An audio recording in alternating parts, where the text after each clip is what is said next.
Before and beside me, and all over the room, towering like a wall, were boxes of cardboard and leather, some tied with string, some locked, some bursting, and out of the topmost box before me spilled down sheets of violin music. There was a violin in the room, lying on the table in its warped, cracked case. It was impossible to guess from looking at it whether it had been laid to rest there yesterday or from 100 years before. The table was loaded with yellowing newspapers and empty bottles, and it held a single brown and wrinkled potato in which even the sprouting eyes were rotten. Red wine had been spilled on the floor. It had been allowed to dry, and it made the air in the room sweet and heavy. But it was not the room's disorder which was frightening. It was the fact that when one began searching for the key to this disorder, one realized that it was not to be found in any of the usual places. For this was not a matter of habit or circumstance or temperament. It was a matter of punishment and grief. I do not know how I knew this, but I knew it at once. Perhaps I knew it because I wanted to live.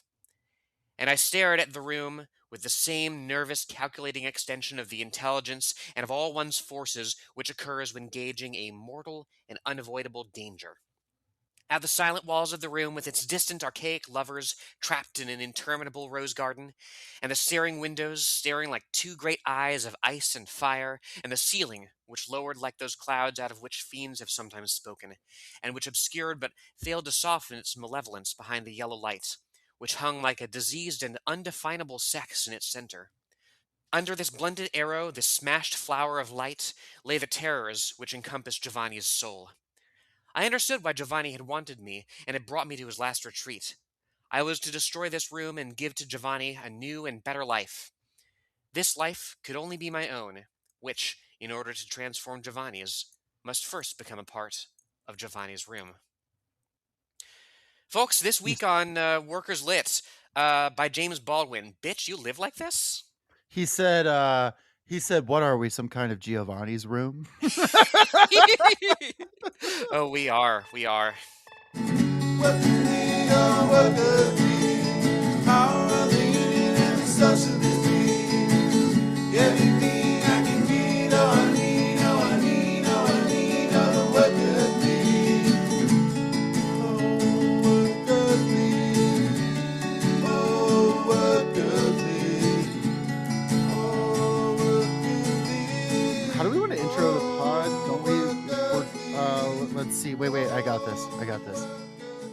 Welcome back to Workers Lit, your favorite podcast about living in squalor with homosexuals.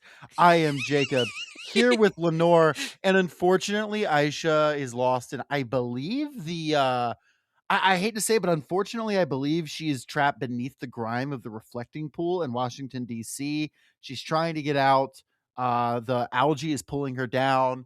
It's going to be a whole dramatic battle. I'm sure she'll tell us about it when she gets back. But prayers for Aisha in this very critical moment. She's working on it. I believe in her. Like there had to be a swamp for Trump to drain in the first place, and I think she's going to be the one to ultimately pull this whole thing off. But it's I don't know. It's a journey that you go in, and you're not the same person as you were when you went on it. Much like reading James Baldwin. Am I right, folks? It's crazy that we've been doing this thing for like 3 years and we have not read James Baldwin, one of the greatest American writers, one of the greatest writers of all time. We're going to get into him and it's going to be a seriously hefty bio.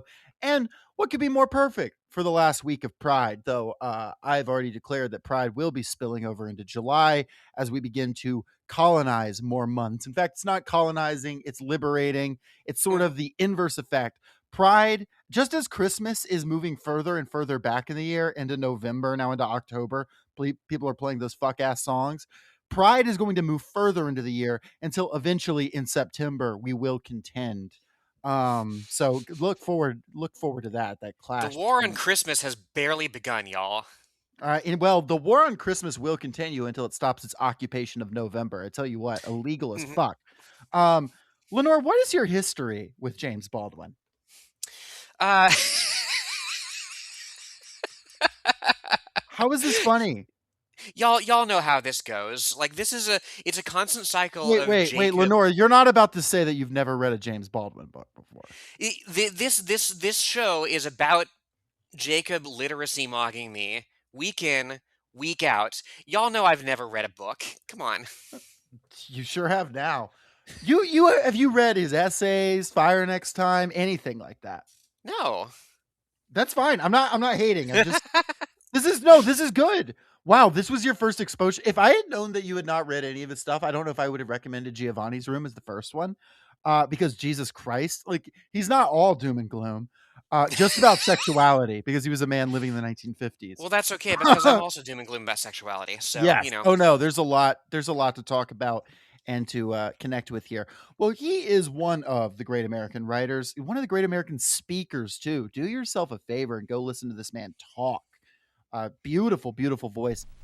People can't, unhappily, invent their mooring post, their lovers, or their friends, any more than they can invent their parents.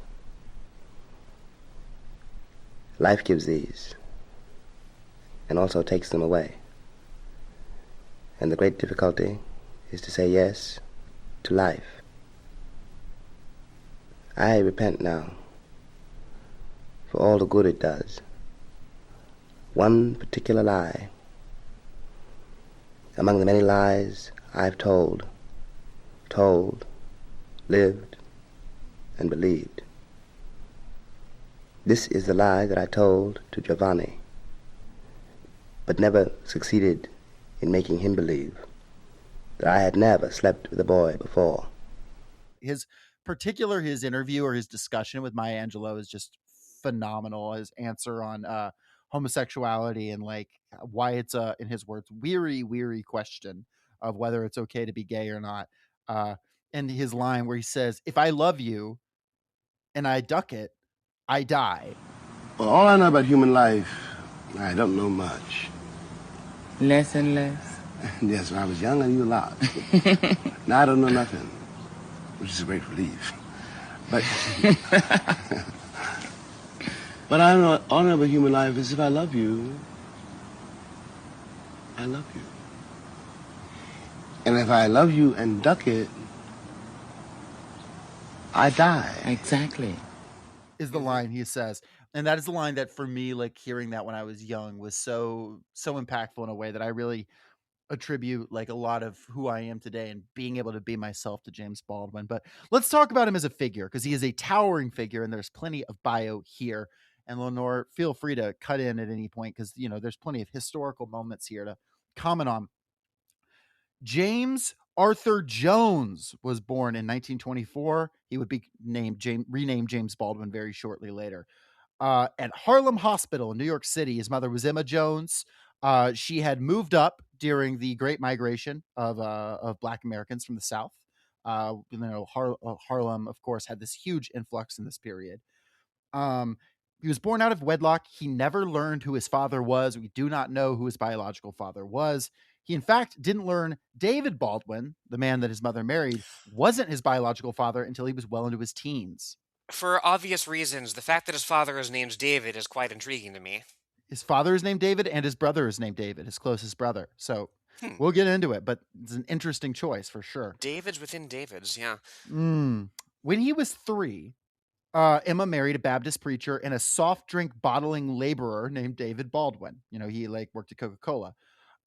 They'd have 8 kids together, not counting James, and a rather chaotic life, constantly moving between apartments in Harlem, very poor, not doing very well. David hated his son's intellectualism from a very early age. Apparently, at the beginning of 5th grade, James Baldwin started reading Dostoevsky. Like, this is the kind of guy. I mean, his brain is just insane. And David hated his son's intellectualism. He hated his son had so many Jewish and white friends, and that's because he got into very good schools, and so they were nicer schools. And he constantly railed that he was not saved. James countered this by getting deeply into the church in his early teens and became like a Wonderkind's preacher. In Fire Next Time, he really goes into this, and he admits he did it out of a desperate need to belong, but he also admits he did it to one-up his father. I mean, yeah, if he, you mentioned how good an orator he is. I imagine that whatever he gets out of being a preacher, he at least gets that. And Fire Next Time is a really great, I mean, it's great overall, but him talking about religion was super important. And him, the first conversation he ever had with the pastor at the church he would work at, the pastor put a hand on his shoulder and asked, "So whose boy are you?" And he said that's the exact same thing that pimps would ask outside. And the pastor asked, "Whose boy are you?" And he said, and I desperately wanted to be like, "I'm your boy." Like that's how he felt. Like, and he was like, and that I needed to be someone's boy. That was his Hmm. words. And the church was that for him for years until he found his own identity, because he had so much shame around his sexuality, his racial status. His dad was this deeply anxious man who always criticized him. He went through a lot. They fought physically. James and his dad did. David was committed to a mental asylum in 1943. So it's hard to say how much of what happened between the two of them David was really aware he was doing or not. But when James was 19, he died at that mental asylum. Uh, James' essay, Notes on a Native Son in 1955, came to terms with forgiving his father, saying, quote, "In his outrageously demanding and protective way, he loved his children who were black like him and menaced like him," end quote. And he basically put it down to his father just lived this horrible life that was so attacked on every single side that his only thing he could turn to was Christ, and a version of Christ that he said his dad really the only thing he prayed for was that Christ would take revenge on white people. And that was kind of his entire life was consumed by that. Yeah, I mean, can you really blame him? No, not at all. And that's Hmm. the conclusion Baldwin came to. Though of course his dad sounded like he was abusive towards him. One can Yeah. kind of see where that abuse came from. James was brilliant in school. He had an especially impactful teacher named Bill Miller, who Baldwin said was the reason he could never hate white people. Bill Miller got him into theater, and in fact, one day even helped produce one of Baldwin's plays when he got Hmm. older. Uh, he also got close with County Cullen, a Harlem Renaissance poet who taught him French in high school, and he got into a predominantly white and Jewish school in high school.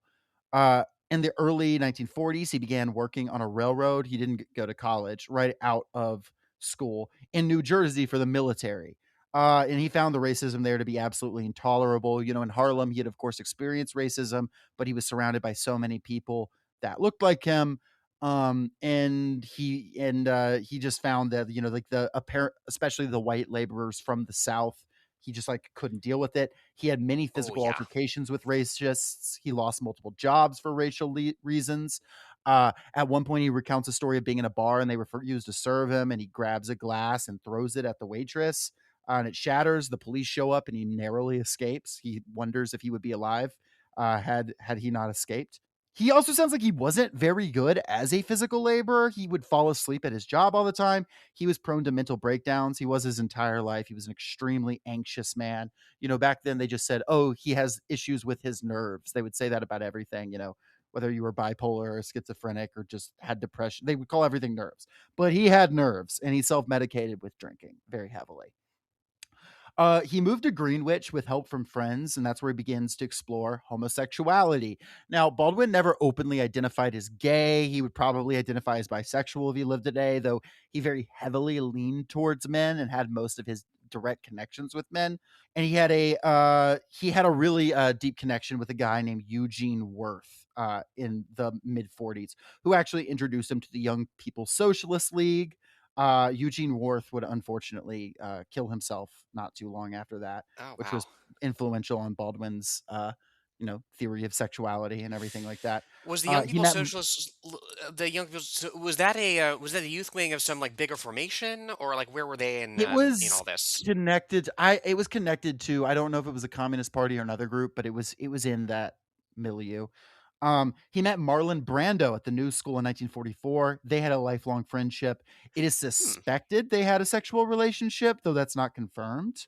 Uh, Wasn't Paul, Brando attached to like wasn't he attached to an adaptation of Giovanni's Room that never came about?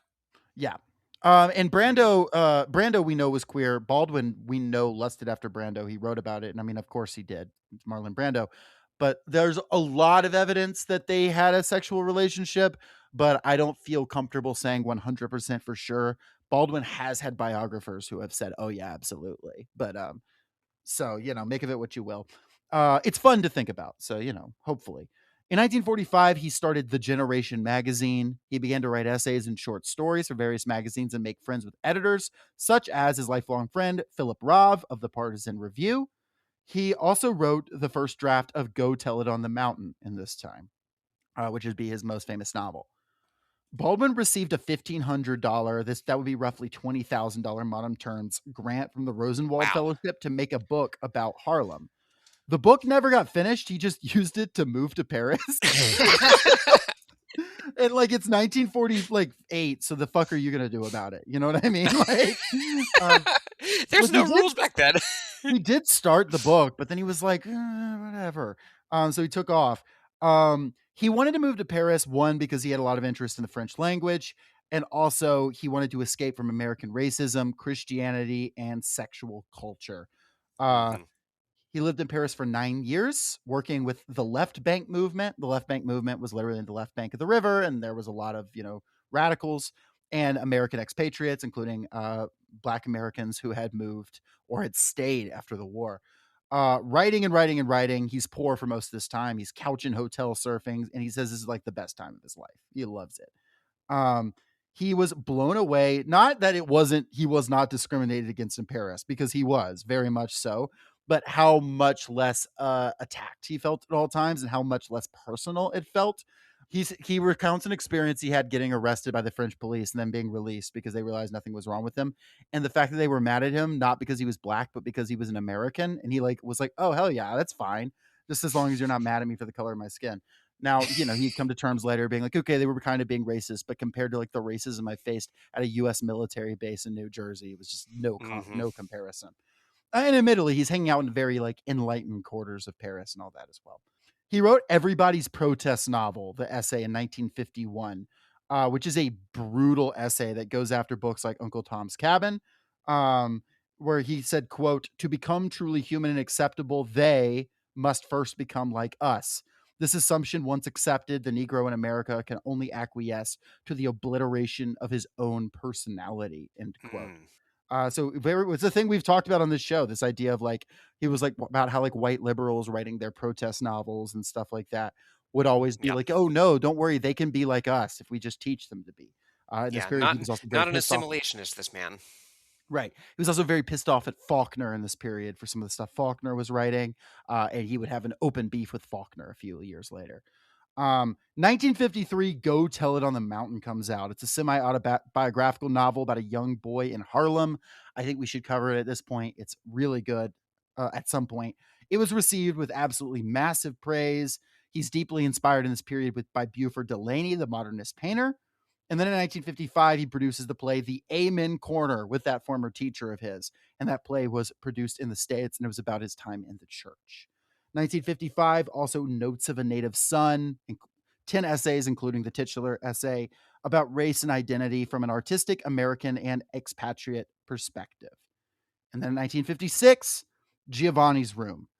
Now, Let's go. it would not surprise anybody to know that the same year this came out, he attempted suicide with sleeping pills. That's the kind of mindset he was in while writing Giovanni's Room, and it's, as you'll see. This tracks definitely. Like I I read a lot of this week when I was like half asleep, like in the morning, in the evening, and like it's and I had to go back and like reread sections because you're kind of in a fugue state when you're Sure. at that point. And I thought to myself, man, if I was going through a real dark night of the soul right now and like nothing was like really real to me, like that would be the ideal mindset to like really absorb this, right? Right. And he regrets it instantly, which is why he survives the suicide attempt. He calls a friend, and he said it made him determined to like go out, kick ass, like change. He it kind of was a reset for him. And this happened after he had a failed relationship with another Black man living in Paris. We don't know much about said failed relationship, but we know it messed him up. Now, Giovanni's Room itself was partially inspired by the story of Lucien Carr, who was a Columbia University student who murdered, or I would say killed in self defense, an older homosexual man who made unwanted advances on him and dumped his body in the Hudson River. And it became a bit of Hmm. a scandal. This had been about 9 years previous. Baldwin's publisher, Knopf, who had been so successful with his previous book, Go Tell It on the Mountain, wrote him a letter saying, quote, you cannot afford to alienate your audience. This new book will ruin your career because you're not writing about the same things in the same manner as you were before, and we won't publish this book as a favor to you, end quote. Wow. Be and that's the thing. I mean, he's writing that, and even in France at this time, France is, it was not literally illegal to be gay the way it was in like United States and the United Kingdom, but it was still, of course, horribly discriminated against. Criticism also came a lot when the book came out from the Black community saying, "Oh, well, you're such a good writer of like the Black experience and you're writing about all these white characters." Baldwin defended himself by saying he wanted to write about sexual identity and he did not feel he had the skill to navigate the racial question at the same time as the question Hmm. of homosexuality, arguing that if anyone had written a book like this, he didn't know of it and he wanted it to be a book about the thing he was writing it about. Yeah, that is And that that, is worth noting. yeah. His protagonist David is white. All the characters in the book are white. Right. Though David does racialize some like of the Italians, which is kind of interesting. But they're Yeah, all white by our they standards. they were still like within living memory, not considered white, especially if you're from like southern Italy. It should also be noted 2 years before this, Baldwin had had drinks with a blonde man in Paris who was later executed. I would have to guess that there was some influence there. This book was incredibly successful nonetheless, and it got mostly good reviews actually, like from the smart people, um, and whatnot. Like people did like the book, people did buy the book. It didn't do nearly as well as his other work, but the Publishing Triangle named it the second best queer book of all time, and the BBC named it top 100 most influential novels ever. There was a gay bookstore in Philadelphia named after it, and this book is banned in Belarus. So wanted to note that. Um, Okay, there's a Lukashenko L there. yeah, Lukashenko, Lukashenko. Well, let me before we go back into the book, though, let me talk about the rest of Baldwin's life because there's a lot to go. Baldwin felt he needed to return to the U.S. and that the civil rights movement needed his help. This was after he saw images of Dorothy Counts, a young black girl braving the mob of white protesters to go to school after reintegration. He saw that image and he was like, "I have to go back." Um, he goes back to New York City. He publishes Another Country and Tell Me How Long the Train's Been Gone. He also writes influential essays, particularly focusing on themes from Notes of a Native Son about how white progressives still viewed black people as if they were characters from the book Uncle Tom's Cabin. He also gets into a literary feud with Faulkner at the time. Quote, Faulkner asks for more time around desegregation, but the time does not exist. There is never time in the future in which we will work out our own salvation. Um, Hmm. Faulkner also around this time, to his massive discredit, said, "Well, if there's battles over desegregation, I'll have to join my own race. I have no choice." Wow. And so he was like, "Well, then you're a fucking fake." Like, Yeah. um, What the good God. and Faulkner's like, "Don't worry, I'm a desegregationist, but you But know, if there were a race war, I'm joining on the side of Whitey. Hell, right." Jesus Christ. At this period that he's working with Partisan Review, Harper's, and New York Mag, Review sets him up to go all around the South. That he makes friends with Malcolm X, Medgar Evers, and Martin Luther King Jr. in this period. And he becomes a member of CORE, the Congress for Racial Equality, and an unofficial member of SNCC, the Student Nonviolent Coordinating Committee. He began to articulate his position as a centrist between Malcolm X and MLK, and he said both of them needed to talk more about socialism. That was one thing that he said, that they needed to be more Hmm. explicit about Hmm. socialism. He did not agree with Malcolm X about like black separatism from the United States, but he did not agree with Martin Luther King Jr. that nonviolence was going to fix things. It was Right. kind of his position on the matter. So he's an enlightened centrist between MLK and Malcolm X, which is Which is a good place to be an enlightened centrist. yeah, like as far as centrism goes, Yes, it's between two good revolutionary polls. tendencies. Right. He used his position now because he was kind of an ascending intellectual figure to meet with Robert F. Kennedy. This was when Robert F. Kennedy was the what you call, not Secretary of State, the Attorney General, after the Mhm. Birmingham riots and defend the rioters. This was considered a very like deep sea change that he publicly called to meet with RFK, and RFK felt he was beholden enough to like the black people in the country that he had to meet with them. He demanded a meeting and he had to acquiesce. RFK That was Senior kind for of those listening. yes. Um, the FBI began tracking him when he spoke up in defense of Cuba in 1961. That was a big no-no. You weren't supposed to do that. They have an 1,884 page file on him, 10 times what similar authors like Richard Wright had. What what what is like Is this somewhere that like we can go and like look it up now? Has it been FOIA'd by this Yeah, a time? lot of it is out. It's just like where he was going, potential blackmail material on him. It's very funny, potential blackmail on him, like, he's gay. And it's like he published Giovanni's Room.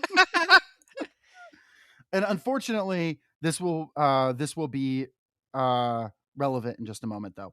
In 1963, The Fire Next Time is considered his masterwork, and it comes out. It's a sweeping work on religion, anger, race. It contains the highest articulation of his theory that whites were held hostage by racism, locked in a murder-suicide pact with black people, and that neither could be extricated from the other without whites laying down their power, Hmm. and that whites Hmm. had to choose to lay down their power, but that there was a future beyond that in which whiteness itself as a concept would be abolished. This would be very influential on a lot of future theory. He wasn't the first to articulate that theory, but he was probably the first person to do it, really articulate it in the public domain in a way like people understood, like Right. non-intellectuals. And it's the logical, like, not just the logical, but like the mandatory next step from any argument, that, oh, like this paradigm of oppression hurts the oppressor class in some way. Like, okay, patriarchy hurts men, white supremacy hurts white people. Okay, but the next step is, and therefore, like, people have to be convinced to lay down this form of oppression which they materially benefit from. No, and he makes that case, and Hmm. then he makes the Right. case that, like, he was like, he having met with, like, Nation of Islam people, was like, "I disagree with Nation of Islam, but, like, their position makes perfect sense considering Hmm. how we got here, and that, like, the worse things get, like, it continues to be on the white people," but also saying, like, "Hey, normal white people, actually, like, you don't have a really good reason to cling to this, you just think you do, it's ideology," Uh-huh. was basically his argument. Um this got him on the cover of Time magazine. It was such a big it blew up so much. And he started traveling around the country speaking. In 1963, he went to the March on Washington and was expected to speak. Unfortunately, shortly before, he was slandered by people in the movement, including Dr. King's chief advisor, Stanley Levinson, because of his homosexuality. King himself did not speak against Baldwin publicly, but reportedly was also uncomfortable with his sexuality. He was pushed out of many civil rights circles in this period for refusing to go back in the closet. Despite this, he refused to condemn the movement. He still very loudly supported it. He did not speak on any of the personal slights against him publicly. They did not become known for decades later. Fortunately, SNCC continued to ask him to show up, and that was his organizing home in the 60s. In 1965, he has this huge televised debate with William F. Buckley, where they argue whether the American dream had been achieved at the expense of the black nation. William F. Buckley was arguing, of course not, that's absurd. And Baldwin didn't just like thrash him in the debate, but it was voted on by a student body, and the students, mostly white, overwhelmingly voted in Baldwin's favor, which was not expected ahead of the debate.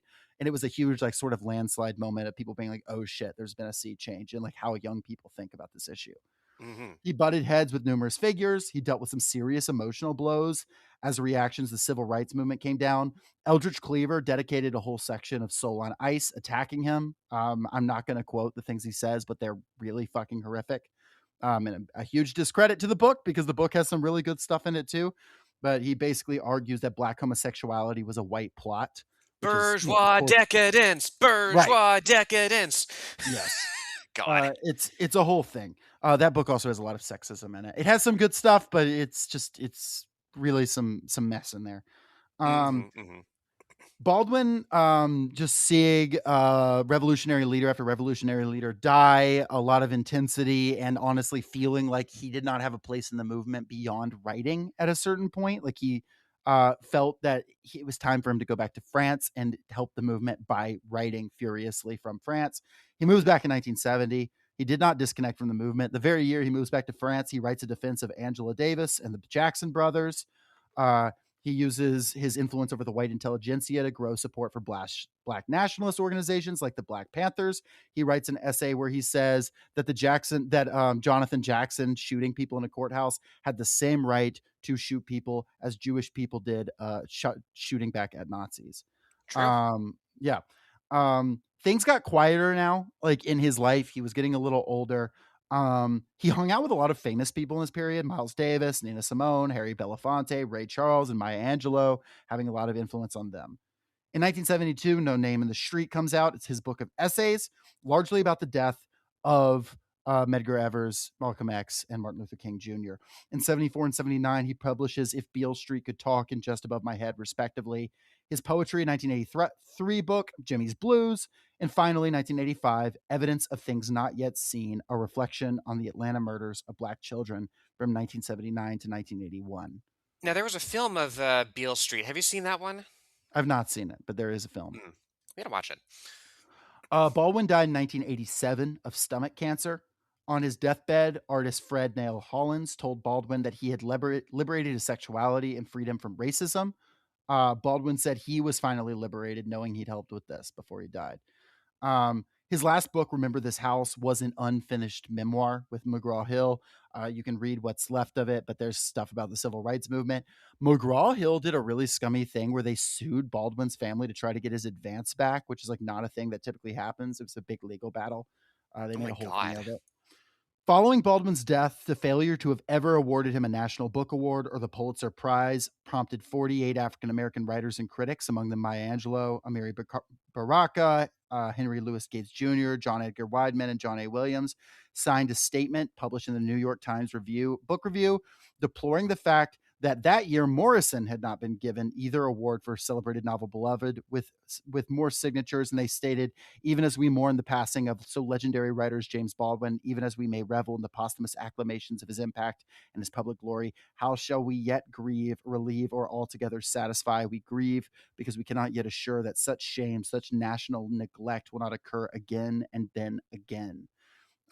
Unfortunately, most of the awards Baldwin won were won posthumously, though he has won a bunch of awards posthumously. He's also on the National Stonewall Monument. The city of Paris has a street named after him.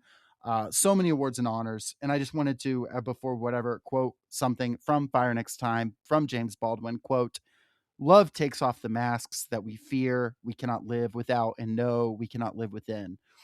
I use the word love here not merely in the personal sense, but as a state of being or a state of grace, not in the infantile American sense of being made happy, but in the tough and universal sense of quest and daring and growth." End quote. So, hell of a guy, hell of a towering figure that we could talk about endlessly. And each of his books has an absolute well to go into.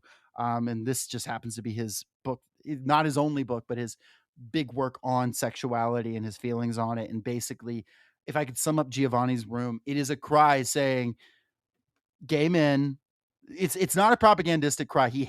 Like we said, we hated protest novels. He hated this Uncle Tom's Cabin thing. He hated that. He said, no, we are wretched and ugly and weird and fleshy, and we're human. And because we're human, do we not to deserve love? Was basically what his like point was with this book, which he found the idea of just writing a book where there's a bunch of like really nice gay guys running around being happy and gay, like to be distasteful and inaccurate, especially in any setting in the 1950s.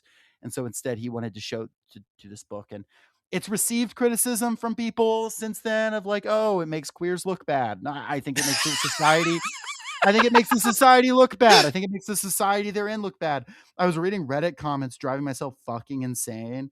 There was some really good shit. Someone said, "This isn't a great love story." What do they? Jesus, what do they think they were getting into? Direct quote: "Why didn't David just not act like that?" Why indeed? Well, there's a whole book about why he didn't just act like that. We get every emotion he has the whole time. Why didn't Jean Valjean just not steal a loaf of bread? You know, why didn't fucking who's the protagonist's native son? His name's Bigger, I think. Like, why didn't he just not kill that woman? You know, like right. Oh, this is good. The experience of queerness in this novel is self-centered and indulgent. That's awesome. Oh, God. Here's another one. And this is, again, a direct quote. This isn't a wholesome romance. God. This is that like wholesome, Lenore. That like accusation of like self-indulgence in particular. Like, yeah, how dare somebody like how dare somebody like ruminate on like what happiness means to them, right? How dare somebody, you know, come to an incorrect and selfish conclusion driven by this perception that they cannot be happy in the way that they desire, in the way that they are, right? Why, it's astonishing to me that somebody can look at somebody who makes, you know, admittedly wrong decisions in a paradigm where like making the right decision can, consign you potentially to poverty and to calumny, and just be like, no, this guy's just an asshole. Like, fuck.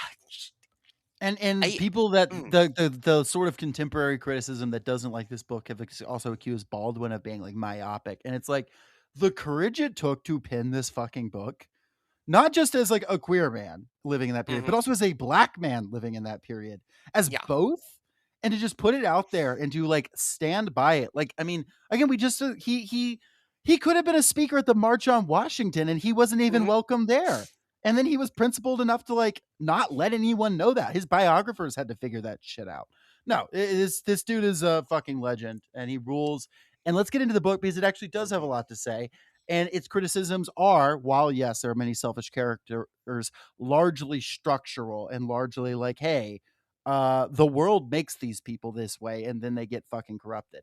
So let's talk about it. Lenore, do we have any good riffs or bits about Giovanni's? That's the one. oh That's the god, struggle we're gonna have in this episode. But yeah, you see my outline, by the way. I've got a bit of an outline for us to follow. If that yeah, helps. I was looking at it. I was looking at it. We have David, a white American man. He's living in France. As the book opens, we know he's engaged. He's drunk. He's waiting on his buddy Giovanni to be beheaded this morning. Not just his friend Giovanni. Like doubtless historians would describe them as like close friends, but no, they were lovers for a period of time. What, several weeks, several months. Several months, Because I think. Yeah. yeah, he's in France because he went there with his is she his fiance, or are they just dating? Yeah, it's fiance. Hella. Yeah, so he has a fiance named Hella, Yeah, she's and hella hot. yeah, That's the only I joke I've re- got in this book. She's hella cool. yeah, this is such a She's not, fun but this is such a fun book to read 70 years after it's published. Just the way that mm, language has evolved. mm. Unfortunately, it's never escaping that. But yeah, so like they go to Europe, and She's hella heteropatriarchal. Sorry, go on. that's true. That's true, We'll and it's get into that. unfortunate. Yeah. She And she probably grows up knows to be a better too, turf. but we'll talk about Yeah. it.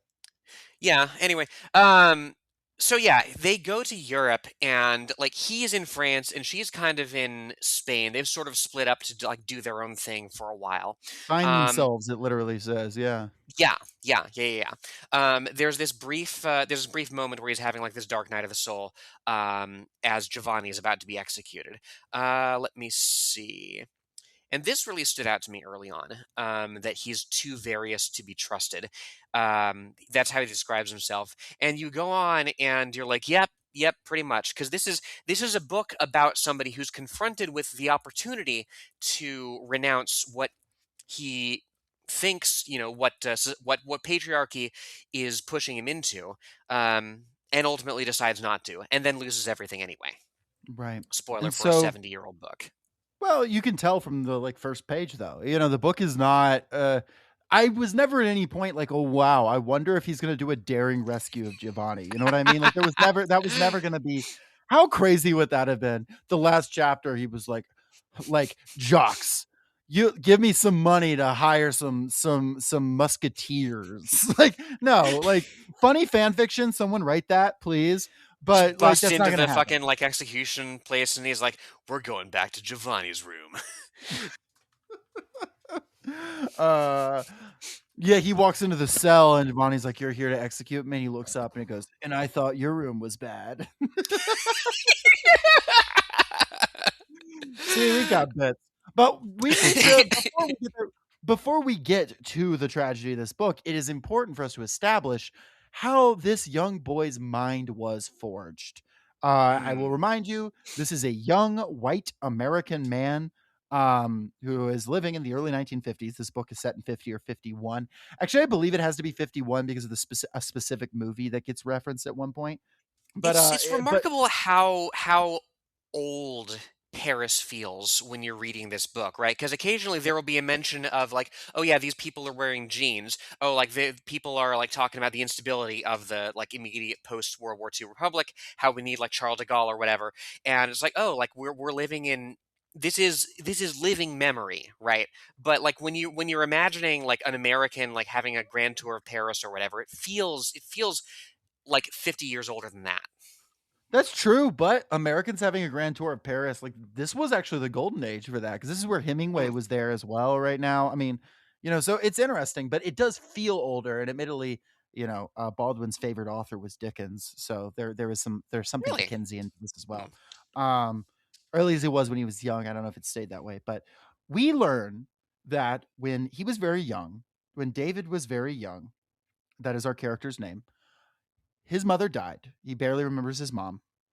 He's being raised by his father and his father's sister, and they kind of fight, but they do their best.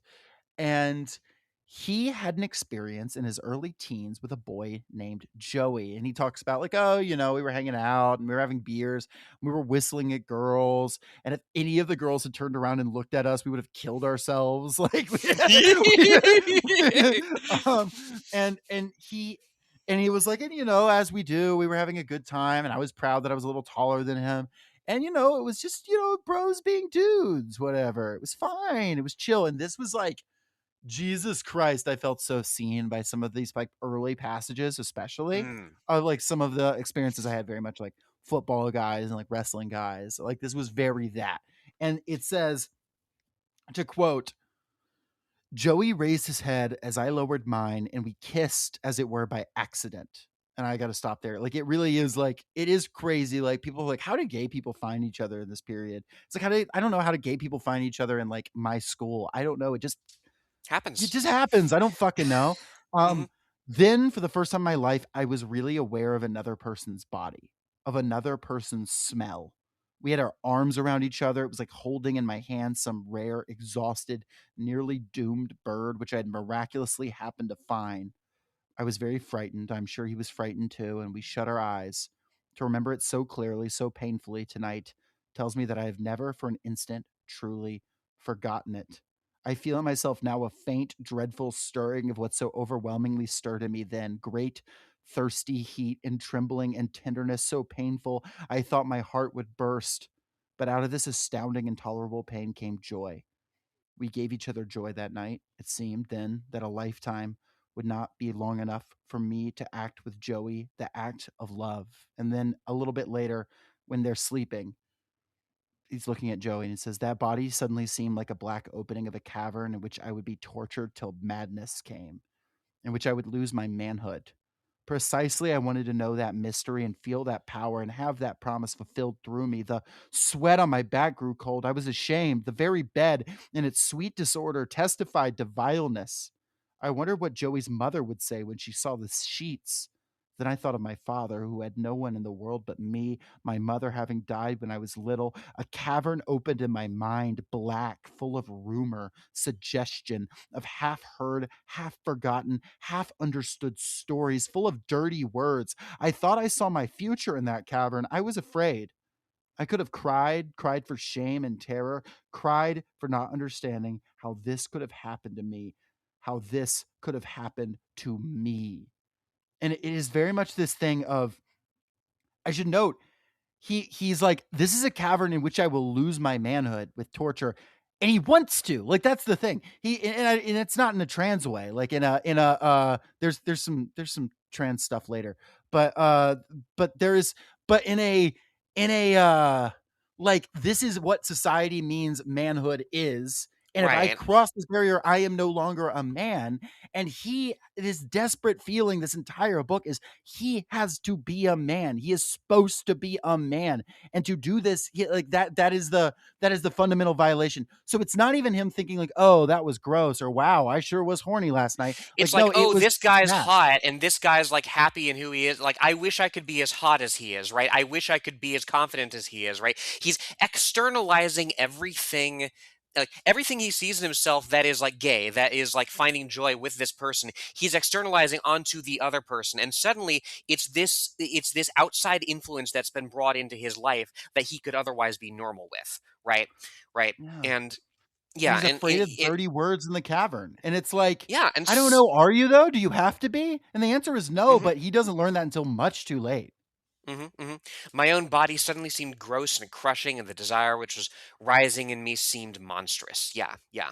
Yeah. That's trans women get this too, right? Our desire is seen as like perverted and predatory in different in different but similar ways. Um, Yeah.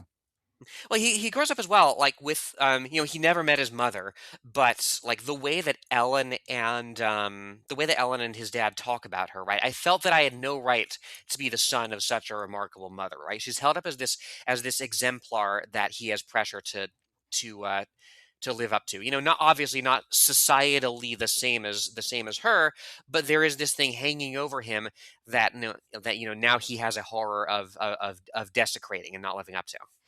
And it's, his dad doesn't really know how to be a father. And I think that's important too. His The dad dad's literally says, closeted, right?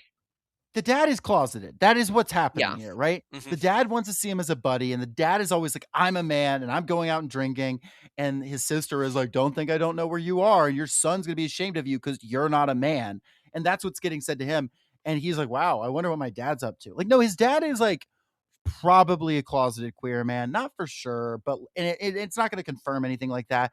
But we also know later in the novel that his dad suspects it, and that's something that he's horrified by, is the concept that his son could be queer. And I think the fact that that's even occurring to him as like a man in the 30s at this point in the book, Mhm. uh, is telling us something. So that's what's going on with that, and there is definitely an interesting relationship there where he's like, he's a drunk and he's moving all around and he's just running from what happened with Joey. And he says he has a brief foray in the army in which he like sees a guy get kicked out of the military for being queer. And he goes to France to find himself, even makes fun of the concept of finding himself. He says, no one says I'm going to find myself in fucking any language but English. And he says, quote, this is certainly what my decision made so long ago in Joey's bed came to. I decided to allow no room in the universe for something which shamed and frightened me. I succeeded very well by not looking at the universe, by not looking at myself, by remaining in effect in constant motion. End quote. Yeah, constant motion to Paris, where he's Paris. ultimately. Yeah. Okay. Okay. Yeah, Paris, the homosexual paradise. At least at this I point, I was don't know where else is better to be gay. I was reading about like not about I was reading this book, and he's like, so here I am in Paris, and like my debt is like small but menacing, right? Only about 6,000 francs, and I'm like, okay, that's crazy work, but I did look that up. That's like a couple $100 today. Right. Hmm. He's not going to pay that shit back. No. Because it's the night. Like, I don't know how anyone ever got any debts paid in the 1950s. If you It's like, didn't no, you have like don't. yeah, if you didn't have like hired goons that like then you also have to pay with the debt money that you're not getting paid, right? Yes.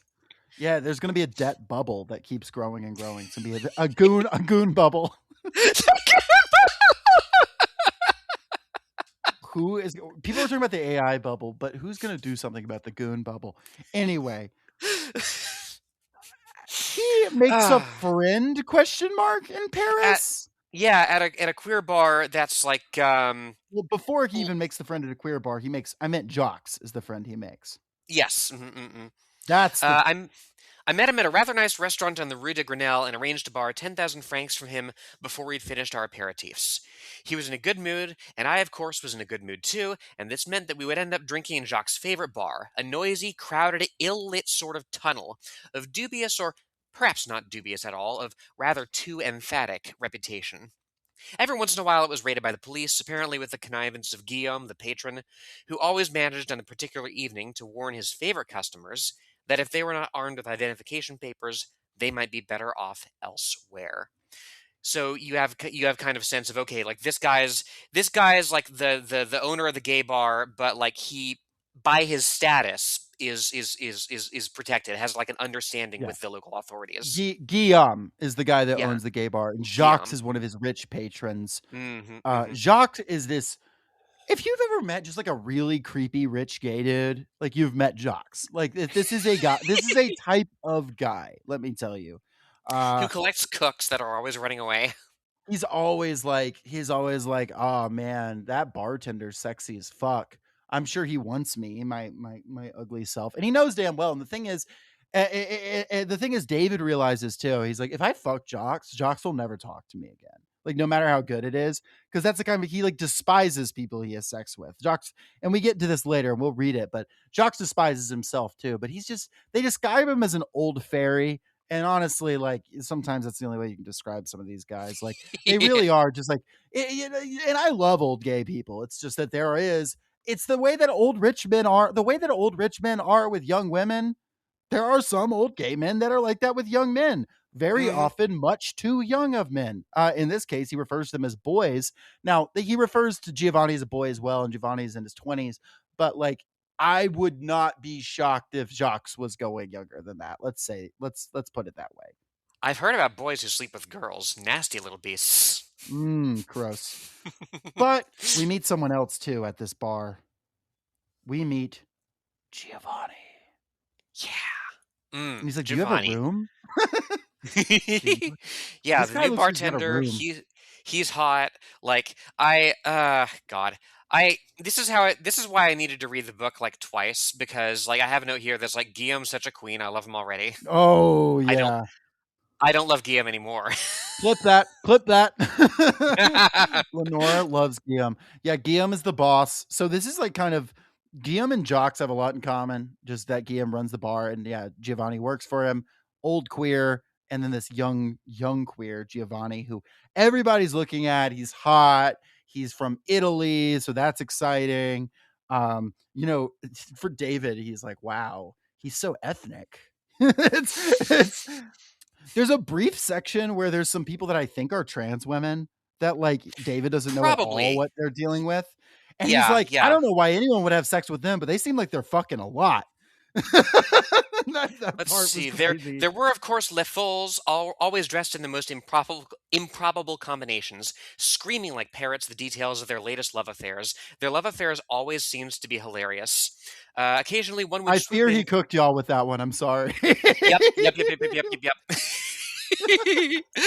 Oh To be yes. clear, David is not very charitable to these people, but he's a bad person. No, yeah, he's not. He's not charitable to a lot of people.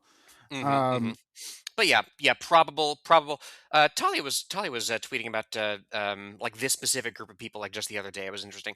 Um, but yeah, the let's see. So they yap about like I honestly find the interplay between Giovanni and David, like as they're talking at the bar, I find it to kind of drag, but like not in like a not in like a way that reflects poorly on like Baldwin's craft, right? Because like right. they're talking about nothing. They're talking about just like yeah, initial impressions of, like the city and his people or whatever. And like it's meaningless like if you're not like in that conversation, but like that's how you know you like somebody. You can just get lost yapping about nothing for a while. You couldn't remember like decades down the road what you fucking talked about. But like that's the It's point. You're literally passing the come yeah, here often. Is like yeah. literally what he's saying is like come here often. How's the weather? Wow, that street's dirty. Like that type of shit. Mhm, Yeah. mhm, mhm. And it's very clear, you know, as terrified as David is of his own sexuality, Giovanni is not a secure person, but he's more secure in his sexuality than David is. That this is going to happen. They hang out a little bit more with Jacques and Guillaume, and Jacques has a moment where he says the only good thing he says in the entire book, because again, Jacques is a nasty old man who knows he's a nasty old man, and he pulls David aside. And you want me to read this, or do you want to read this? Yeah, you go ahead and read it. He's telling David what to do. He says, "Love him," said Jocks with a vehemence. "Love him and let him love you. Do you think anything else under heaven really matters? And how long at the best can it last, since you are both men and still have everywhere to go? Only 5 minutes, I assure you, only 5 minutes, and most of that, hélas, in the dark. And you think of them as dirty, then they will be dirty. They'll be dirty because you will be giving nothing. You'll be despising your flesh and his. But you can make your time together anything but dirty. You can give each other something which will make both of you better forever if you will not be ashamed. If you will only not play it safe, you play it safe long enough and you'll end up trapped in your own dirty body forever and forever and forever, like me. And then he goes back to like harassing like a 16-year-old waiter or something. Like, but he likes, but it's true. Like, he's like, yeah, now that I'm like an old man with a ton of money and I'm invincible, like now's the time that I'm like having gay sex. And it's only with people who want to fuck me for my money. And I despise them and I misuse them. And I see them and I see everything I do is this wretched extension of my wretched flesh that I Hmm. hate. And he says, you have this narrow window in which you cannot do that. David is mostly gonna not heed this advice. Yeah, I yeah, mean, and like he has moments, but not just for David's sake is Josh, Jesus Christ, Jacques, giving this advice, but for Giovanni's sake as well. He's like, nobody's ever died of love, but plenty have perished for lack of it. And on a reread, on a re-listen, if you have the audiobook, oh boy, does that hit. yeah. Mm, Surely some people have died of love. Romeo and hmm. Juliet, maybe? Well, Uh, you know. Well, and you can see it in like it's not something that David's oblivious to in Giovanni either. The way that Giovanni like hangs around him, the way that he is clearly in love with David, right? From page 61 here, he looked at me and I saw in his face again something which I have fleetingly seen there during these hours. Under his beauty and his bravado, terror and a terrible desire to please. There's a whole complicated cocktail of emotions that this produces, but like it's one source of like pet play, for example, right? The idea that like, oh, I can just be somebody's like plaything, somebody's pet, you know, and like not have to worry about Right. anything but Turn your being brain taken off. care Yeah. of, right? And serving a purpose like companionship, right? The guarantee of the guarantee of playing this role, if you're marginalized for living as you are, when you're designated exclusively as something to be extracted from and discarded, the feeling of wanting to be useful can be very, very influential on how your desire manifests. Right. And I mean, like, this is it is, I mean, to obviously we talked about this last week, but to just Mm. go into the sort of bottom theory of psychology here.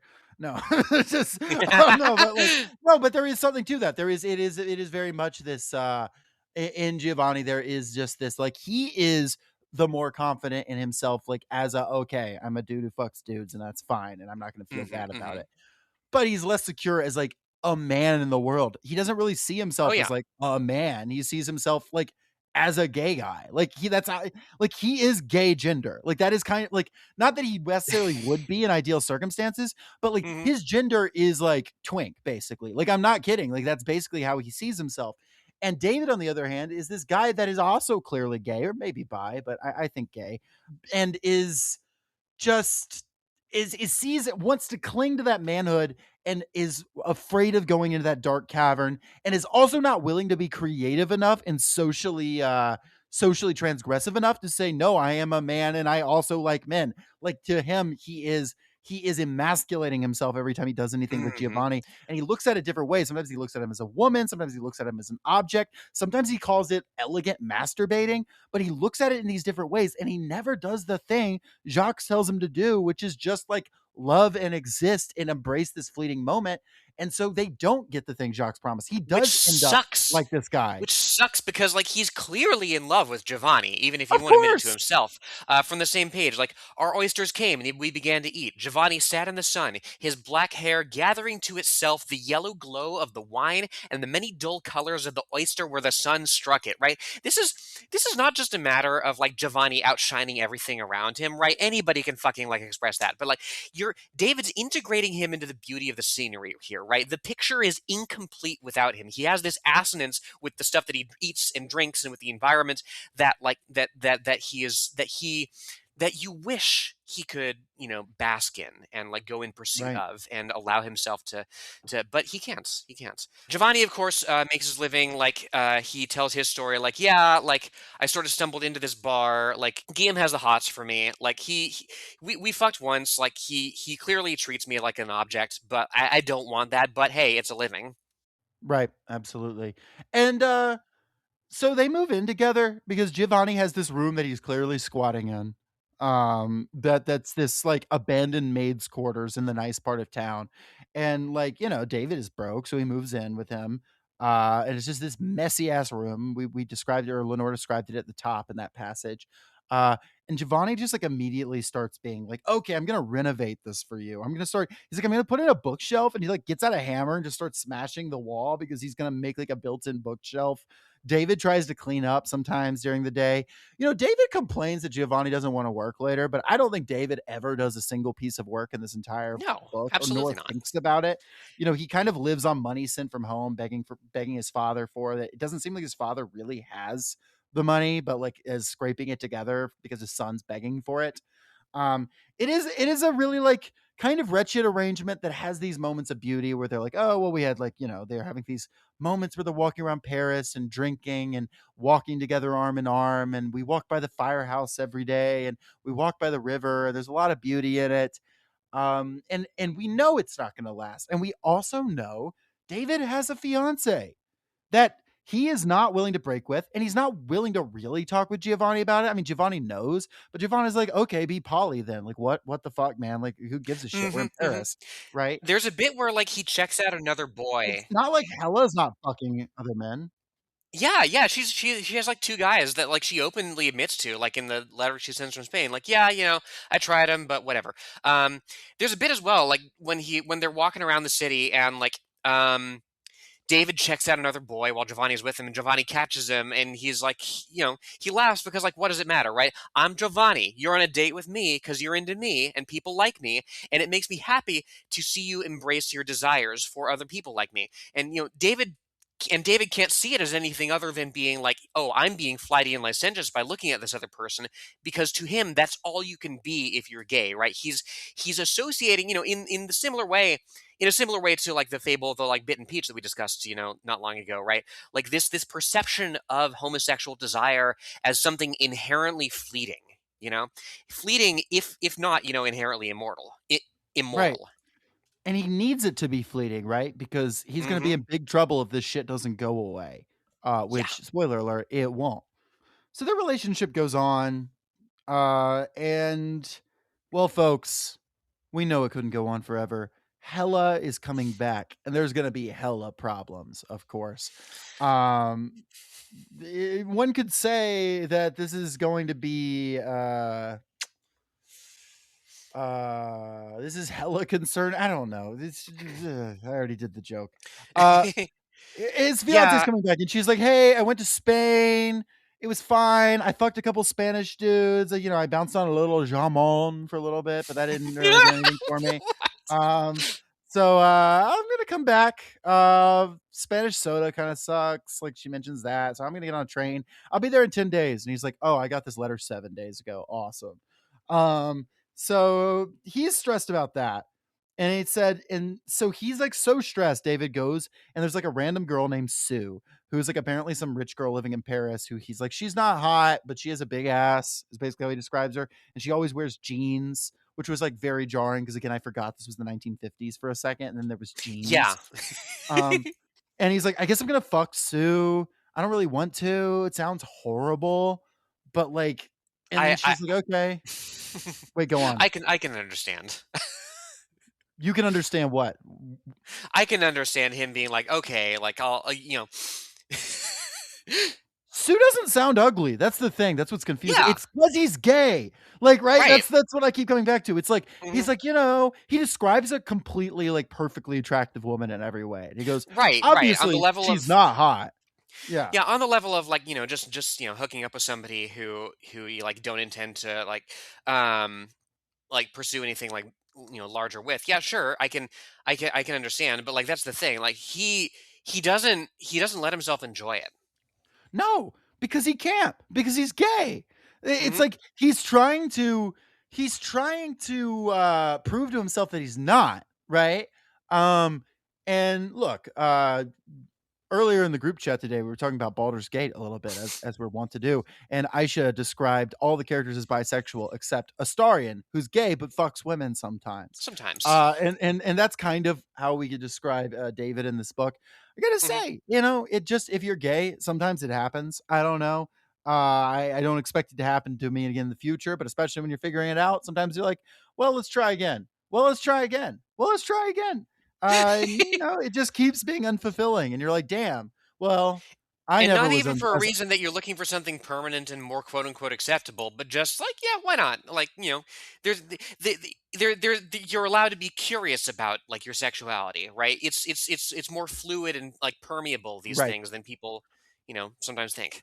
If I may quote the comedian Caleb Heron, I thought I was bisexual for a while because I just respect women so much.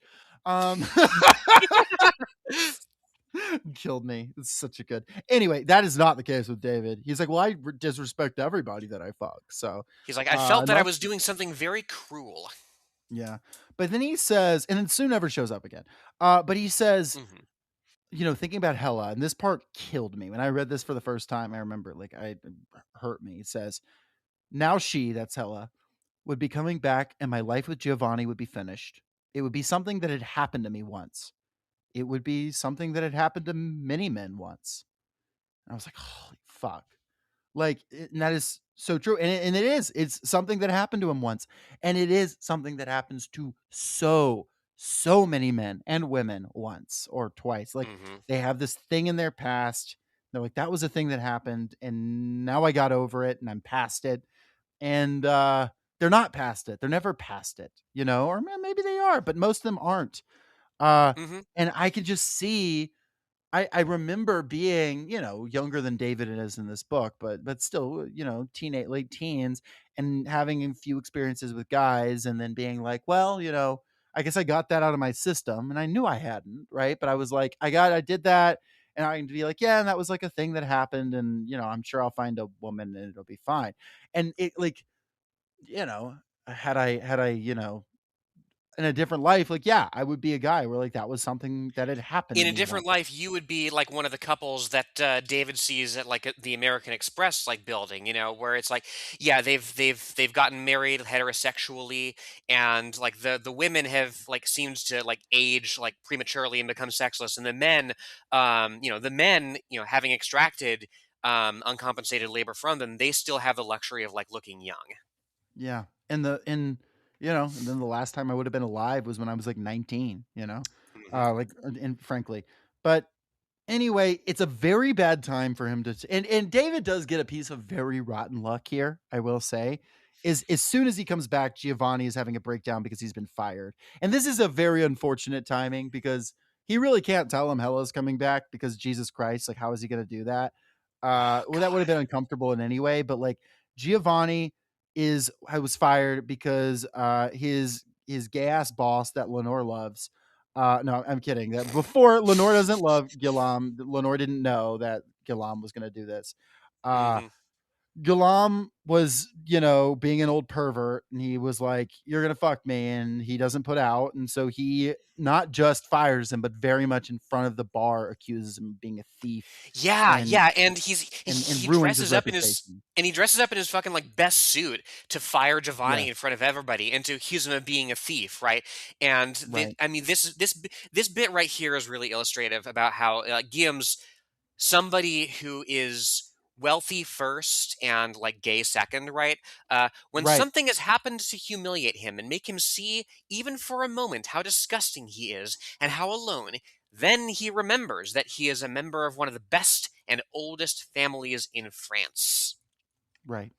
The solidarity shows up suddenly with Hmm. his class, with his people, and it's not Giovanni, even if he has more in common as a human being with Giovanni. He, in the structure of their society, has more in common with the bourgeoisie. Right, right. And unfortunately, like, fair play to Guillaume when he's talking to Giovanni and trying to pressure him into sex, he's what does he say about David, right? He says, well, he's an American boy, he's doing things in France which he wouldn't dare to do at home, right? And the tragedy is he's right. Like he is the Shakespearean father figure who wants to maintain control over Giovanni's sexuality, right? And correctly diagnoses that it's dangerous to assert yourself and to go for it in a world where you have to be somebody's ward, so you might as well be mine being Yeah. Guillaume's. Yeah. David's Which not a good person makes to be a ward of. Yeah. no, yeah, which makes the when David finds Guillaume at home, like recovering from this, whole thing, which makes the um he pledges to, like, yeah, I'll help you pick up and find something else, and we'll figure it out together. Like, it makes it, the knowledge that he's gonna, like, split from him makes that bit all the more wrenching to read. And but Because like in the also moment, David is in the moment, maybe David himself believes it. right. But we also know, like, David doesn't know how to get a job in Paris. He's never tried to get a No. job in Paris. Like, even if he wanted to help, he doesn't know how to help. And Hmm, it hmm. says, and Giovanni, like, really is too hurt to keep working. And honestly, like, I think there's an implication too. Like, the places a guy like Giovanni could get a job are probably working for the type of men that are in that bar. Like, Hmm. he was slandered publicly in a way that it's going to be hard for him to go and work one of the other 5 places in town that'll employ openly gay people. You know what I mean? There's not that many, and I'm sure they've all heard by now because it's a small community. And it says, quote, he could not find a job. I knew that he was not really looking for one, that he could not. He had been so bruised, so to speak, so badly, the eyes of strangers lacerated him like salt. He could not endure being very far from me for very long. I was the only person on God's cold, green earth who cared about him, who knew his speech in silence, knew his arms, and did not carry a knife. The burden of his salvation seemed to be on me, and I could not endure. And David is obviously in a horrible position here. For all the criticism I have of David, and there's plenty to come, he is in a really fucking unfair and tough position here, where like Hmm. he is Giovanni's world, but also at the same time, like, fuck, dude, like you got Yeah. to do a better job than this.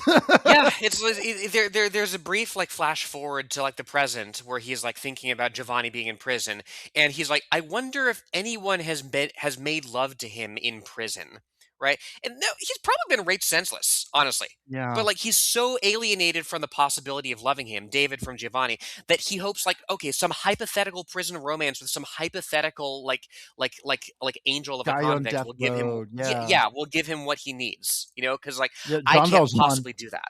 Mhm. It's actually Yes. crazy. Yeah, Jean Yeah. Valjean was in there. Yeah, and he was Uh, He was like, "Why are you? I stole a loaf of bread. What'd you do?" Yeah, I killed a well, fag. well, see, he got 5 years initially for, like, stealing the bread, and then the rest was because he tried to escape. And then he Mm. gets more for, like, being caught, like, fucking Giovanni or whatever, I don't know. Yeah, that's God. I hate that. Yeah, the back and forth. He's like, "Wow, I only stole a loaf of bread. You killed like an old queer. That's crazy." We'll get to that. Um, Hella gets back. Hella gets off the train. And the thing with Hella is she seems like a perfectly nice lady who knows damn well that the world she is set up in is fucking bullshit. She has this internal battle with heteropatriarchy going on. We know she's intelligent. We know she Yeah. reads, and yet she's constantly shoving down her own needs and her own individuality. She says at one point, I want to be knocked up. It's all I'm good Mhm. for. And she's very self-conscious, right? Like self-conscious about her like position. It's like it's very interesting. The way she's delivering her understanding of her role as a woman isn't like someone who's deluded. She's like very clear-eyed about being Oh, oppressed, yeah. but has no real belief that there's anything that can transcend her oppression. Lenore, if you Oh, would, yeah. I wrote down some quotes. I would love if you could read one or both of these. It would be Of these course. hit. Of course. Let me see. He says something, and then she goes, "Why?" She said, "I'm talking about my life. I got you to take care of and feed and torment and trick and love. I got you to put up with. From now on, I can have a wonderful time complaining about being a woman, but I won't be terrified that I'm not one." She looked at my face and laughed. "I'll be doing other things," she cried. "I won't stop being intelligent. I'll read and argue and think and all that. And I'll make a great point of not thinking your thoughts. And you'll be pleased because I'm sure the resulting confusion will cause you to see that I've only got a finite woman's mind, after all. And if God is good, you'll love me more and we'll be quite happy." She laughed again. "Don't bother your head about it, sweetheart. Leave it to me." A little later, when she is, pleading with him to, stay with her, now that everything's been laid on the table. "David, please let me be a woman. I don't care what you do to me. I don't care what it costs. I'll wear my hair long. I'll give up cigarettes. I'll throw away the books." She tried to smile. My heart turned over. "Just let me be a woman. Take me. It's what I want. It's all I want. I don't care about anything else." She's and gonna we grow see up to the be a inverse. turf. Yeah, either that or she's gonna have to learn some shit. The Yeah. thing is, it's Mhm. the inverse of David's struggle. David Mhm. desperately wants to be a man, and she wants to be a woman. Mhm. And of course, the Yeah. answer is they're both. They are. He is a man, and she is a woman, as long as they Mhm. want to be. But Mhm. they don't believe that they can be in the framework they are, and they're both Exactly. pretty clear Exactly. eyed. She's even more clear eyed than he is. Yeah, she says that, like, yeah, it's a humiliating necessity as a woman to rely on a man, right? She says that like uh for a woman, she said, this really hits. For a woman, she said, I think a man is always a stranger, and there's something awful about being at the mercy of a stranger. And he brings back his men's rights, whatever, like uh but men are at the mercy of women too. Have you never thought of that? Ah, she said. Men may be at the mercy of women. I think men like that idea. It strokes the misogynist in them. But if a particular man is ever at the mercy of a particular woman, why, he's somehow stopped being a man. And the lady, then, is more neatly trapped than ever. And that really interests me. That really intrigues me, right? Because, like, okay, if a man, you know, manhood and womanhood, right? It's extractive versus extracted in their estimation, right? This is what they see as their lot, right?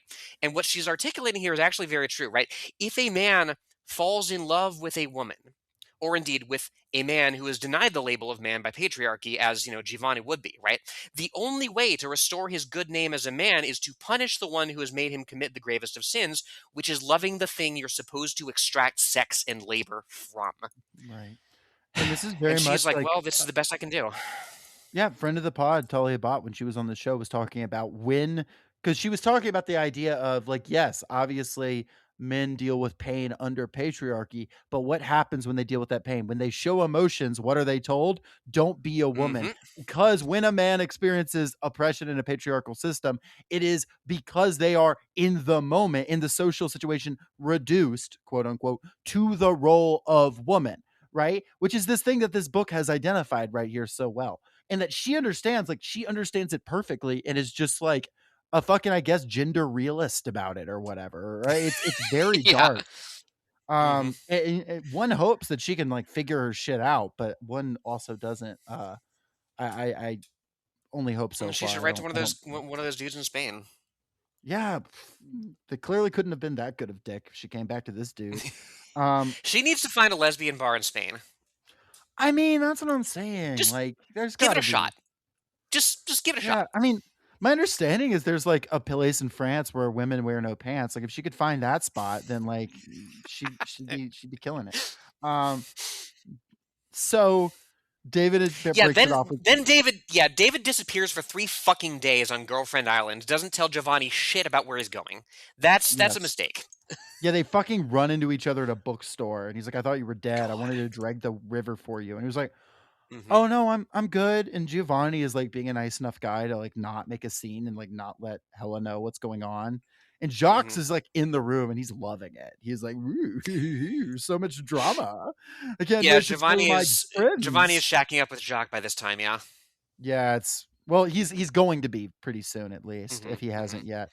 Um, and so we get this final conversation between Giovanni and David, where David goes back to the room to confront Oh him. god. And before this conversation, well, before the part we're gonna read, Giovanni basically is like, "Do you know why the fuck I'm here? Like, I miss Italy. I loved Italy. I loved this small town I was in. I wanted to get old and fat and eat grapes." And he's like, "And I thought every man was gay, and that's just how it was. And you just found a woman you liked well enough, and you just made it happen." And he goes, "And I liked my woman, and I liked my town. And you, as an American, if you came through, probably would have been like, oh, look at these little pastoral, little freaks." And he was like, "That would have been fine. We could have endured your laughter." But he had a child, and that child was born dead, and it messed him up too much, and he couldn't believe in God, and he couldn't believe in the system anymore, and he had to leave. He had to walk away, and he never came back. And he was able to, after that, basically reject his own manhood, I think, obviously, for the reasons we've already discussed, and identify with his sexuality more clearly. But he has completely glommed onto David, is what he has in the world. He doesn't have this job anymore. He's not in his home country. He's not confident in himself. He has this guy, and this guy is now leaving him for a person that he Mhm. knows he doesn't want. And Mm-hmm. that's what Mm-hmm. leads us into this back and forth that I think, Lenore, you're gonna be Giovanni and I'm gonna be David, or the other way around? Yeah, yeah, let's do that. Okay. Mm. You're not leaving me for her. You're leaving me for some other reason. You lie so much. You've come to believe all your own lies. But I have senses. You're not leaving me for a woman. If you were really in love with this little girl, you would not have had to be so cruel to me. She's not a little girl. She's a woman, and no matter what you think, I do love her. You do not love anyone. You never have loved anyone. I'm sure you never will. You love your purity. You love your mirror. You're just like a little virgin. You walk around with your hands in front of you as though you had some precious metal, gold, silver, rubies, maybe diamonds down there between your legs. You'll never give it to anybody. You'll never let anybody touch it, man or woman. You want to be clean. You think you came here covered with soap, and you think you will go out covered with soap, and you do not want to stink, not even for 5 minutes in the meantime. You want to leave Giovanni because he makes you stink. You want to despise Giovanni because he's not afraid of the stink of love. You want to kill him in the name of all your lying little moralities. And you are immoral. You are by far the most immoral man I have met in all my life. Look, look what you've done to me. Do you think you could have done this if I did not love you? Is this what you should do to love? Giovanni, stop it. For God's sake, stop it. What in the world do you want me to do? I can't help the way I feel. Do you know how you feel? Do you feel? What do you feel? I feel nothing now, nothing. I want to get out of this room. I want to get away from you. I want to end this terrible scene. You want to get away from me. At last, you are beginning to be honest. And do you know why you want to get away from me? I cannot have a life with you. But you can have a life with Hella, with that moon-faced little girl who thinks babies come out of cabbages or Frigidaires. I'm not acquainted with the mythology of your country. You can have a life with her. Yes, I can have a life with her. What kind of life can we have in this room, this filthy little room? What kind of life can two men have together anyway? All this love you talk about, isn't it just that you want to be made to feel strong? You want to go out and be the big laborer and bring home the money, and you want me to stay here and wash the dishes and cook the food and clean this miserable closet of a room and kiss you when you come in through the door and lie with you at night and be your little girl. That's what you want. That's what you mean, and that's all you mean when you say you love me. You say, I want to kill you. What do you think you've been doing to me? I'm not trying to make you a little girl. If I want a little girl, I would be with a little girl. Why aren't you? Isn't it just that you're afraid? And you take me because you haven't got the guts to go after a woman, which is what you really want? You're the one who keeps talking about what I want, but I've only been talking about who I want. But I'm a man, a man. What do you think can happen between us? You know very well what can happen between us. It is for that reason that you are leaving me. If I could make you stay, I would. If I had to beat you, chain you, starve you, if I could make you stay, I would. One day, perhaps, you will wish I had. It's cold. Close the window. Now that you're leaving, you want the windows closed. Bien sûr. We will not fight anymore. Fighting will not make you stay. In French, we have what is called une séparation de corps. Not a divorce, you understand, just a separation. Well, we will separate. But I know you belong with me. I must believe that you will come back. Giovanni, I'll not be coming back. You know I won't be back. And they leave. They never speak to each other again. Fuck. Ah. They Giovanni at this point takes up I need a with fucking Jacques. cheeseburger after reading that. Yeah.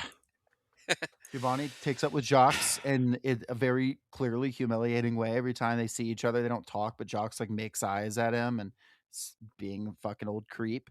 And then Giovanni falls out from Jacques as is his wants, and he's gotten a job with Guillaume again. And a week is not out before Guillaume is dead, and Giovanni is the suspect.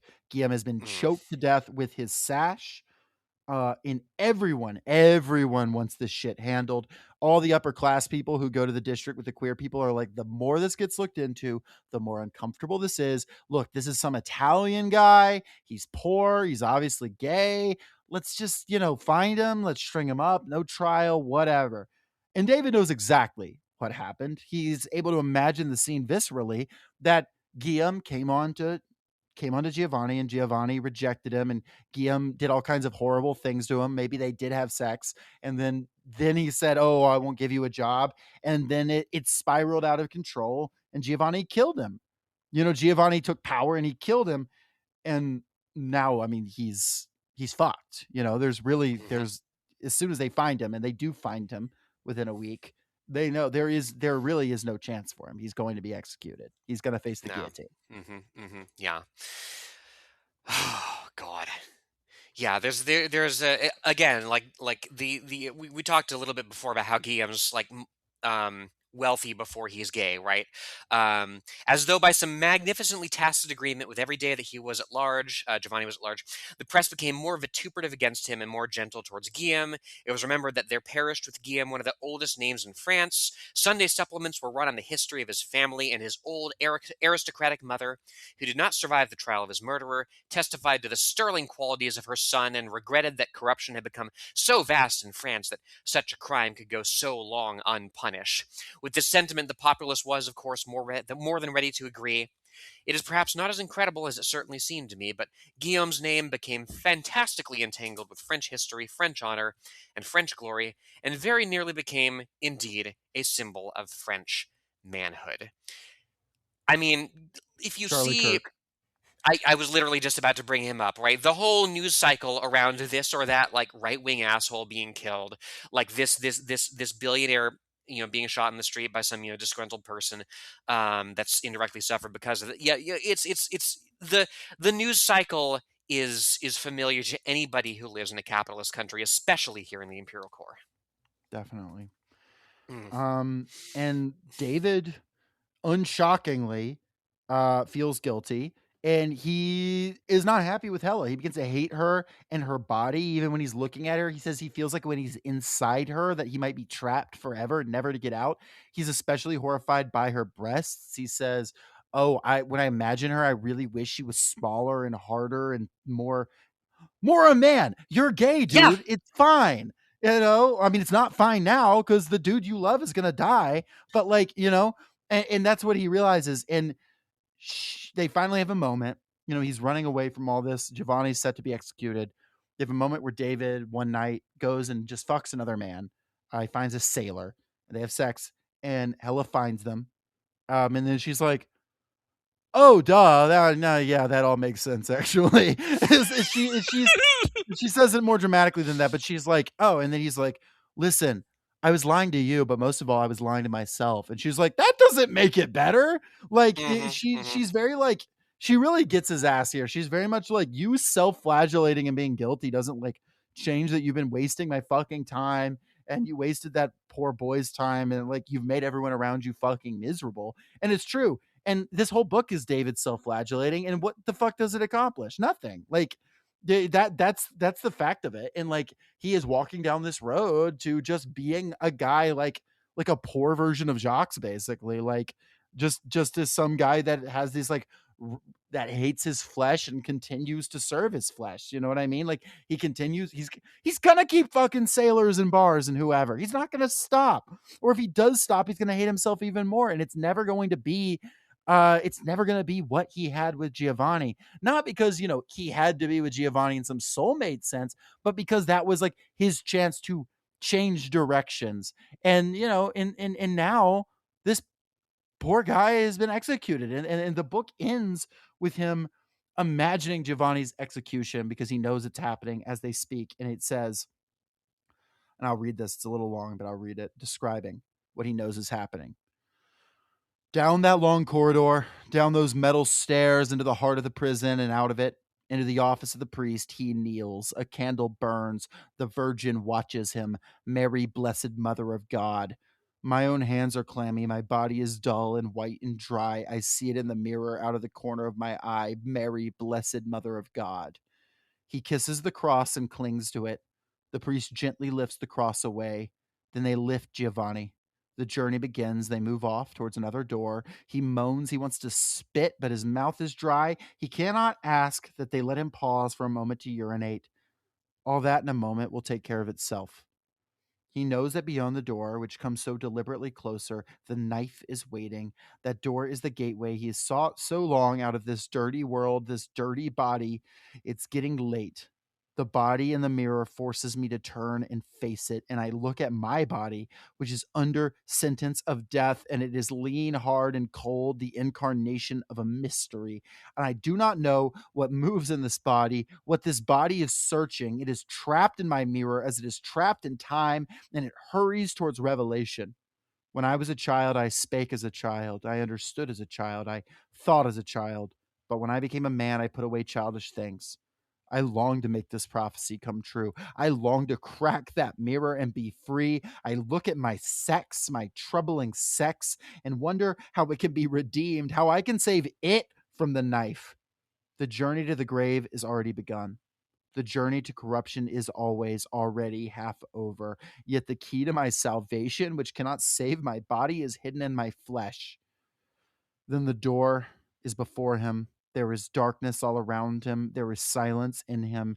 Then the door opens and he stands alone, the whole world falling away from him. And the brief corner of the sky seems to be shrieking, though he does not hear a sound. Then the earth tilts. He's thrown forward on his face in darkness, and his journey begins. I move at last from the mirror and begin to cover that nakedness which I must hold sacred, though it be never so vile, which must be scoured perpetually with the salt of my life. I must believe that the heavy grace of God, which has brought me to this place, is all that can carry me out of it. And at last I step out into the morning and I lock the door behind me. I cross the road and drop the keys into the old lady's mailbox. And I look up the road where a few people stand, men and women waiting for the morning bus. They are very vivid beneath the awakening sky, and the horizon beyond them is beginning to flame. The morning weighs on my shoulders with the dreadful weight of hope, and I take the blue envelope which Jacques has sent me, telling of Giovanni's execution, and tear it slowly into many pieces, watching them dance in the wind, watching the wind carry them away. Yet as I turn and begin walking towards the waiting people, the wind blows some of them back on me. And that's the end of the novel.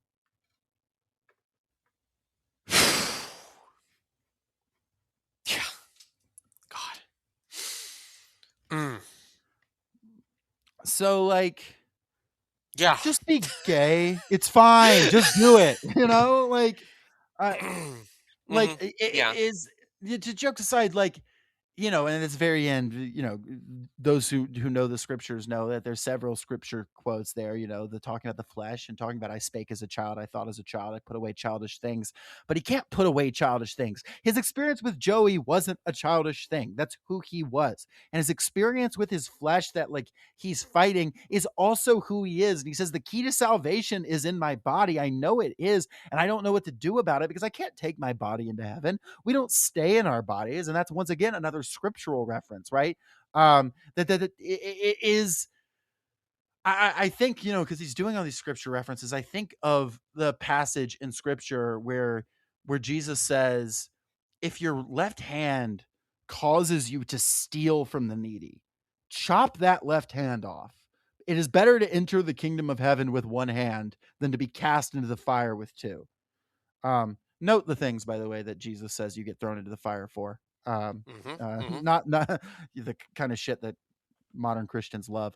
But the point is, it is very much, and you know, Baldwin's of course pulling from that tradition, directly referencing that here. It is his flesh, like he's wrestling with it, and it's like he's wrestling with these parts of himself that are insecure and wanting to be a man and all of that. And the fact of the matter is, he will never be a man in his own eyes, ever, no matter what he does, unless he chooses to embrace the whole of himself as a person, to cut off this bullshit and just be who he is. He has to do that. And I don't see that in David's future in this book. And I also like, and regardless of how Giovanni felt at the end, of course, this is David's imagining of it, but Giovanni's now been a victim of this system. And ultimately, this book isn't about like this myopic queerness or this whatever this self-flagellating, but ultimately it is a system that has made these men unable to be themselves. And Baldwin is begging you, telling you these people are dirty and they are human, and you still need to love them. You still need to Hmm. love us. And furthermore, we are so wretched because of our conditions. And if you're out there and you're like me, Baldwin saying this, and men did respond to this, you just need to embrace like who you are in spite of this shit, because you are going to be destroyed either way. The Yeah. pieces of the letter will blow back on you. And ultimately, of these two, Giovanni had the better fate, because David is going to live another fucking 60 years reliving this moment endlessly and having these pieces of the letter blown back on him. That's Hmm. what Giovanni's room is fucking about. Yeah. Jacques says as much when he's giving that warning to David, right? You think my life is shameful because my encounters are, and they are, but you should ask yourself why they are, because there is no affection in them and no joy. It's like putting an electric plug in a dead socket: touch but no contact, all touch but no contact, and no lights. And folks, you know, far be it from me to tell you, what is or is not necessary in your particular moment, in your particular conditions to survive, but look for the light. Yeah. Well, Happy Pride, y'all. yeah. Well, it's apt for a moment because we've got some fucking struggling to do and some fucking like Hmm. we are in a moment of basically being willing to just be like, this is who I am. You can fucking drag me to the guillotine first. And also like, Hmm. sometimes you got to kill your boss if he's sexually harassing you. Sometimes, we didn't really reflect on that, but Giovanni, kind of a W there actually. In a just world, it's well aware that in a just world, the papers would not have reported it the way it was. Well, we hope y'all got something out of this. We I highly recommend reading this book if you haven't. There's so much more to it. The text is so rich. We didn't even get into like Paris kind of as a character. There's all kinds of different Hmm. things we can talk about here. Um, but we're very much talking about what's in our wheelhouse. I'm sure our French listeners who know Paris are like, "Oh, there's so much French stuff in here." Okay, well, I didn't understand when they were speaking in French. Sorry. I just was like, I'm sure that's important, but I'm not looking it up. I can't Um, wait to get an email from somebody like, you should read it in the original French. mm, that would be pretty good. Yeah, the original French. Well, shout out to James Baldwin. Shout out to Giovanni. Fuck you, David, unless you've, figured yourself out. In which case, Yeah. okay, that's good. Um, Hella, again, hope you ate pussy or something. I don't know. Please, Whatever you God, that would did, save her. it would. You know what? Someone write the story where Hella and what's her name meet up. What's Sue? Helen Sue, yeah. Yeah, Hella on the way back, Sue like bumped into her and she was like, a girl in jeans with a big ass was like, no men Hmm. ever Hmm. stay. And she's like, tell me about it, sister. And then they looked into each other's eyes and she was like, do you drink cognac? And then she I ate met that some big hot ass. dyke who wears pants. Yeah. Yeah, no, she Mm. she she learned all about the large ass in the jeans. Happy for her.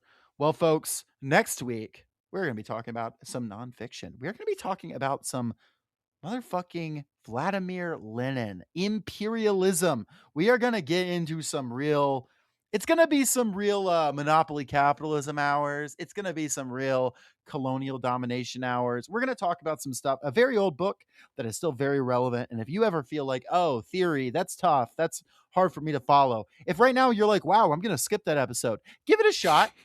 We're going to make it fun. We're going to make it understandable. We're going to make it digestible.